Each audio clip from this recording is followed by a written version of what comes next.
Greetings, this is Minister Marcel McManus. I want to personally invite you to a one-night revival where yokes will be destroyed, people will be healed, and many set free.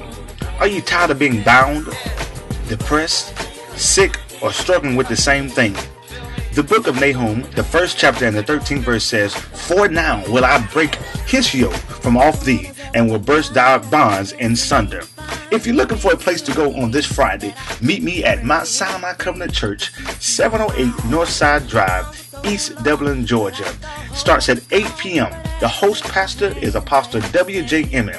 For more information, call Minister Shaquina Carter at 478-304-0634. You don't want to miss this great one-night revival. God has a word for you. There's something He wants to do in your life. You need to be there. Come ready for God to break the chains, break the shackles off your feet. Whatever that you're going through, I promise there is a word for you. See you there.